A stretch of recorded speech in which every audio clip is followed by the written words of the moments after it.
De volta com o programa Vida e Saúde aqui pela Rede Século XXI, falando sobre a prevenção das quedas na terceira idade. Mas antes de de continuar essa temática, eu gostaria de lembrar a você dessa campanha que nós estamos fazendo aqui na Associação do Senhor Jesus, Rede Século XXI, que vai de janeiro até dezembro, aquela campanha do Santo Rosário. Todos nós unidos pela conta do terço, não é? Cada um de nós, na nossa intimidade, sabendo que eu aqui estou rezando por pessoas que estão lá no sul, no sudeste, no norte, no nordeste e tudo mais.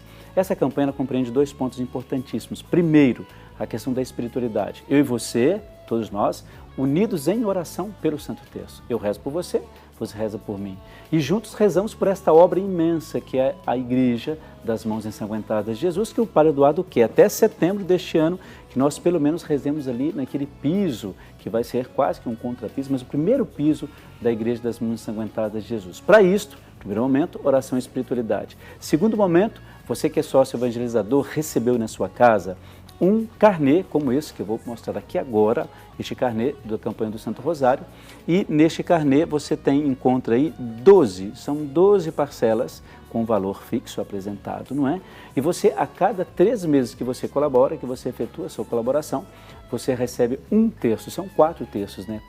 Dos 4 mistérios, né? Gloriosos, luminosos, gozosos e dolorosos. A cada 3 meses você recebe um desses terços em cores diferentes. Você está vendo no seu vídeo aí, ó, no seu vídeo. É assim que você vai receber. Primeiro esse porta-joia com 1/3, que é o gozoso, o primeiro terço, e depois a cada 3 meses você recebe um destes terços, tá bom? Queria só pedir muitíssimo que você faça a sua adesão nessa campanha tão importante para todos nós. Assim, você nos ajuda a levar adiante essa obra das mãos ensanguentadas de Jesus pela espiritualidade e pela nossa construção. Muito bem, nós temos muitas perguntas e eu queria muito fazer todas elas. Nós fechamos o bloco anterior falando de queda. Vamos supor que o idoso ele tem a queda. O que é que a pessoa tem que fazer em primeiro lugar? Olha, em primeiro lugar, o idoso veio a sofrer a queda. Quem estiver ao redor, dependendo da situação, seja um profissional, ele observe e ligue para o serviço de emergência, seja do Corpo de Bombeiros, do SAMU, e solicite a viatura. E tente acalmar o idoso, tente deixá-lo tranquilo, de forma alguma, dê água, tente mantê-lo tranquilo, não administre nada, tente dar remédio, nada. Deixe o idoso e deixe que os profissionais especializados atendam essa queda. O importante para a pessoa que viu é falar como essa queda aconteceu, o mecanismo que ela aconteceu, porque isso vai ajudar os profissionais médicos que estão no serviço de emergência poder perceber possíveis desdobramentos dessa queda. Porque o evento queda é único, porém são vários desdobramentos, sejam fraturas, sejam hemorragias externas ou internas que esse idoso possa ter, dependendo da queda, da altura, da forma como essa queda aconteceu. Então o importante é acalmar o idoso, chamar o serviço de emergência. Tá. Uma outra coisa importante a gente fala, o Carlinhos, aliás, estava mostrando vários cômodos da casa, ele falou de vários, e um deles é a questão dos cômodos, é o banheiro, não é? Eu queria muito que o senhor falasse sobre isso, porque até a questão do banho, como que deve ser esse ambiente ali, até porque para que o idoso também não sinta que, eu estou no hospital, vocês estão transformando a minha casa no hospital, mas como é que pode ser feito isso? O banheiro, como eu havia falado, é um dos principais cômodos onde tem a maior propensão de acidentes, pelo fator piso mais liso, água, espaços geralmente mais apertados.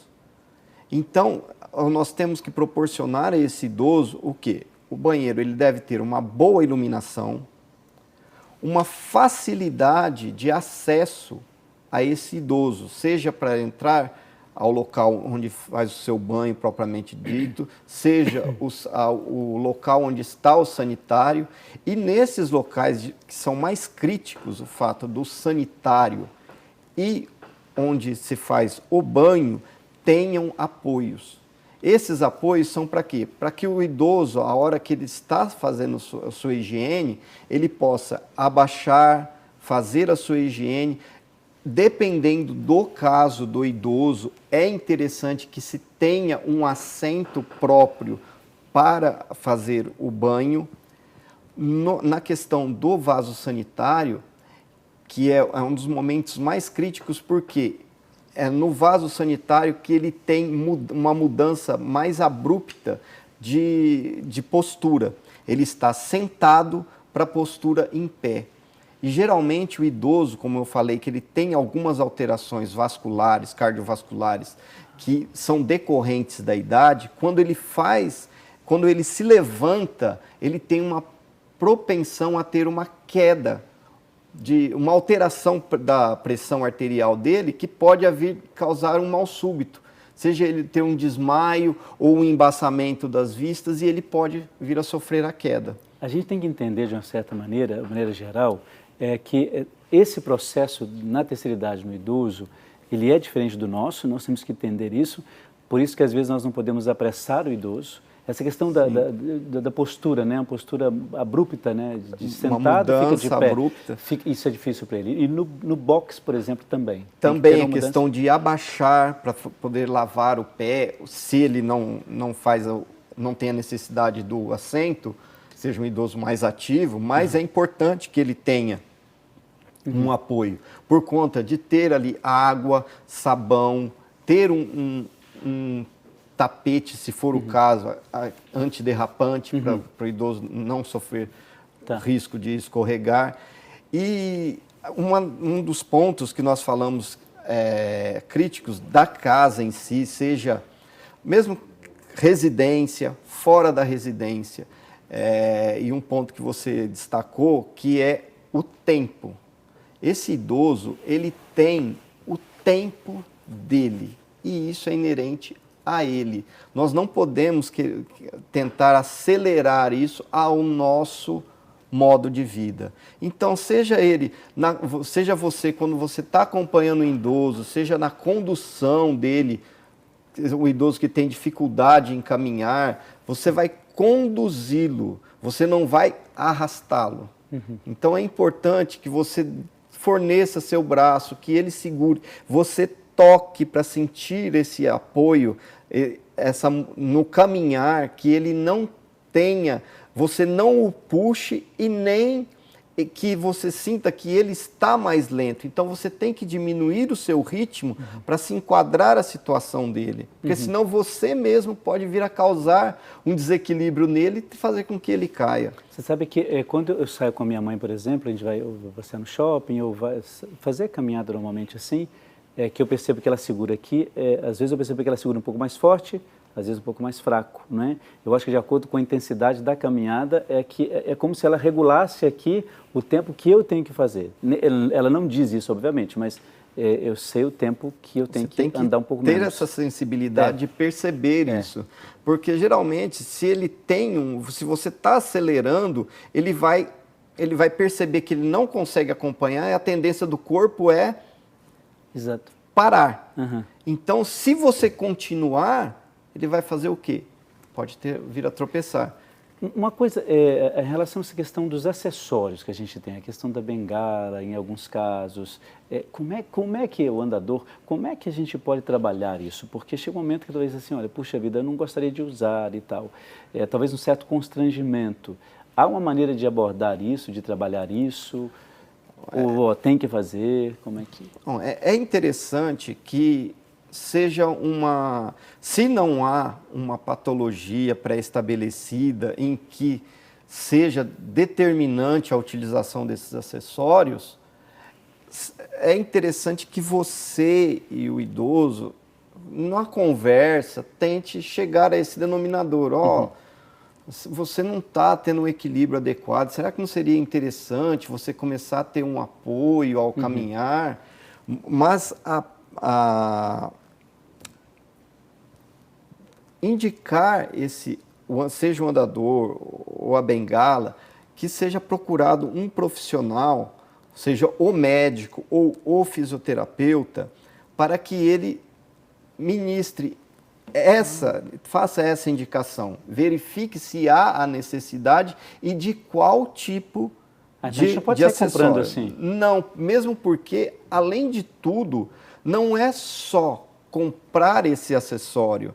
Você tem que regulá-lo de acordo com o idoso e ensiná-lo a utilizar, porque você observando, se você sair pela rua, vai ser muito fácil você encontrar uma pessoa que faz o uso desse equipamento de forma errada.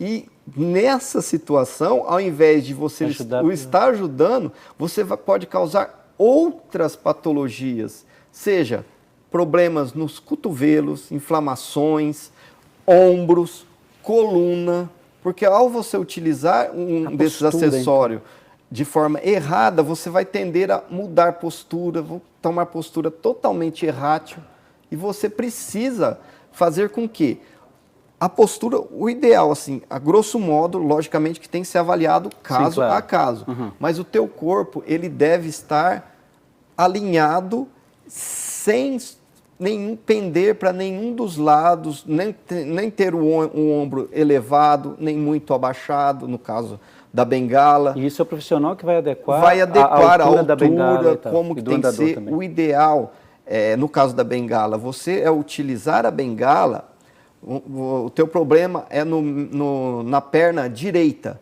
Você vai utilizar a bengala do lado esquerdo e não do lado direito.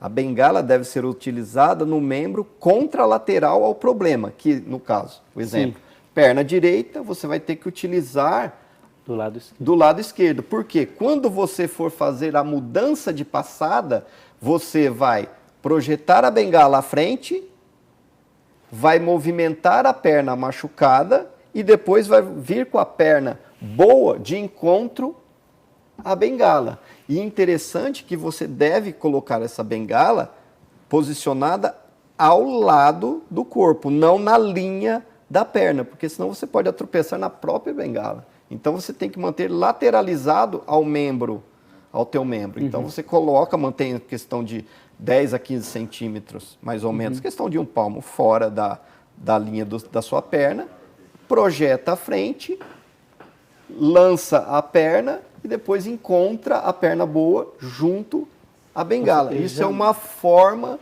que você vai ter que ensiná-lo a utilizar essa bengala. Eu jamais imaginei que tivesse isso, que o uso da bengala não é um complicador, mas digo assim, que tivesse tanto detalhe e que precisa obviamente ser observado.